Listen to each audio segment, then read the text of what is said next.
It's actually split weather again in various parts. What's with the theme this month?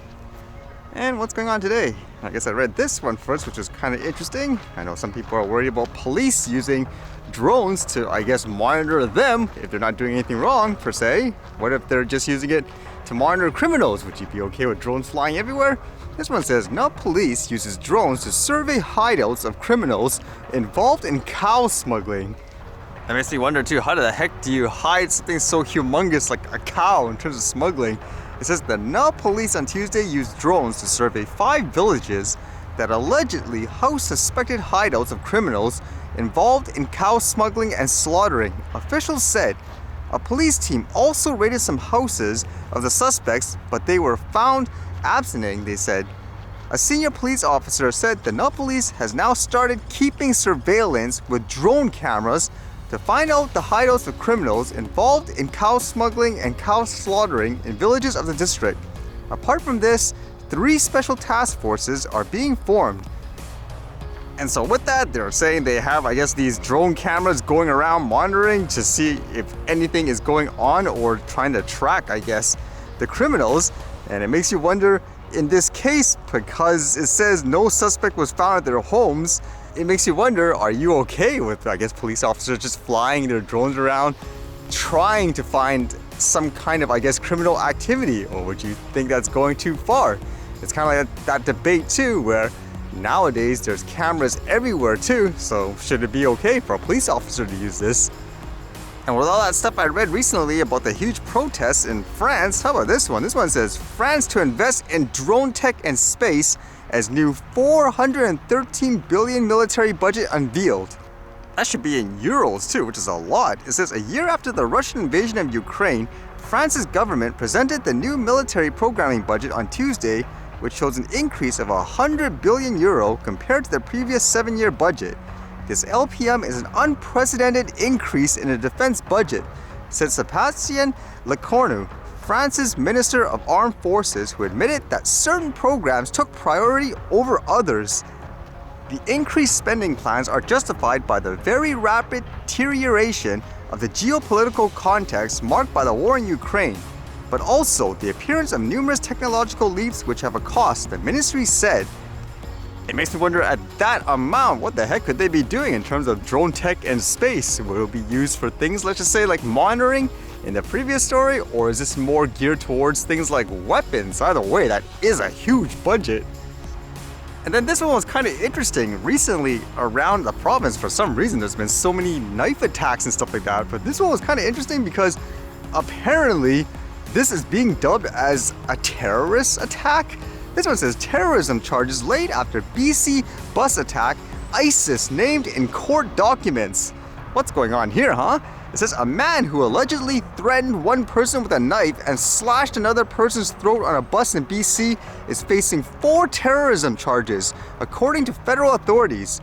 Court documents provided by the Public Prosecution Service of Canada show that Abdul Aziz Karam has been charged with attempted murder, aggravated assault, assault causing bodily harm, and assault with a weapon. The charging documents say that all 4 offenses are alleged to have been for the benefit of, at the direction of, or in association with a terrorist group, to wit, the Islamic State. Wow, is this like for real? That's kind of crazy to think about. And this happened really recently too, on April 1st, and no, it wasn't an April Fool's joke. And it says Metro Vancouver Transit Police said a suspect first approached a man at a bus stop and held a knife to his throat at around 9:30 a.m. The man managed to flee without being injured. But then it says afterwards, the suspect boarded the 503 bus and attacked a second victim, slashing his throat. The victim was critically injured but survived emergency surgery and is expected to recover. So why, again, apparently he was, I guess, saying various stuff which makes you think it is related to, I guess, like they say, terrorism. So it makes you wonder, are all those other stabbing incidents related in any way? That's kind of crazy to think about, huh? If so.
Alright, see you guys later.